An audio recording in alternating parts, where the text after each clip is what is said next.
અમરેલીમાં હાલ દબાણ હટાવવાની કામગીરીને લઈને શહેરભરમાં ચર્ચાઓનું બજાર ગરમાયું છે।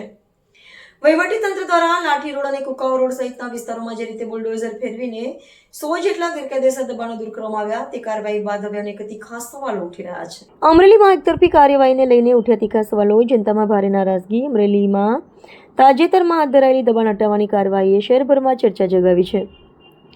રસ્તા કિનારે નાનકડો ધંધો કરીને પરિવારનું ગુજરાન ચલાવતા લોકોએ તંત્રની સૂચનાનું પાલન કરીને કોઈ વિરોધ વગર સ્થળ ખાલી કરી દીધું, પરંતુ હવે લોકોનો સવાલ એ છે કે શું આવી જ કડકાઈ પ્રભાવશાળી અને વગદાર લોકો સામે પણ જોવા મળશે? શહેરમાં એવી ચર્ચાઓ જોર પકડી રહી છે કે ગેરકાયદેસર કબજાઓ અને જાહેર મિલકતો પર વર્ષોથી દબાણ જમાવી બેઠેલા મોટા માથાઓ સામે કાર્યવાહી કેમ થતી નથી? સામાન્ય લોકો સામે તાત્કાલિક પગલાં ભરતું તંત્ર પ્રભાવશાળી વર્ગ સામે મૌન કેમ છે? તે મુદ્દે લોકો ખુલ્લેઆમ પ્રશ્નો ઉઠાવી રહ્યા છે। સ્થાનિકોમાં એવી પ્રબળ લાગણી બની રહી છે કે જો કાયદો ખરેખર બધાને માટે સમાન હોય તો કાર્યવાહી પણ કોઈ ભેદભાવ વિના થવી જોઈએ।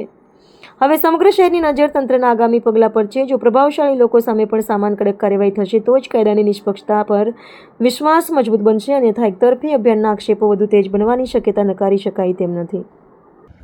નગરપાલિકા અને રોડ એન્ડ બિલ્ડિંગ દ્વારા જે આપણા મેઇન રસ્તાઓ છે, સેન્ટર પોઈન્ટથી રૂપમ ટકીના ઢાળથી કુકાઓ ચકાતનાકા અને સેન્ટર પોઈન્ટથી લાઠી રોડના બાયપાસ સુધીનો જે રોડ છે એમાં જે દબાણદારો હતા એ લોકોને અગાઉ નોટિસ આપેલી હતી અને આજે નોટિસના દિવસે એમને દબાણ હટાવવાની કાર્યવાહી કરવામાં આવેલ હતી, જેમાં મોટાભાગના દબાણદારો જાતે જ દબાણ હટાવી લીધું હતું અને જે થોડા ઘણા દબાણ બાકી હતા હટાવવાના એને આજે નગરપાલિકા અને આરએનબી દ્વારા હટાવવાની કાર્યવાહી કરવામાં આવી અને લો એન્ડ ઓર્ડરની પરિસ્થિતિ માટે વહીવટીતંત્ર અને પોલીસ સાથે હતી।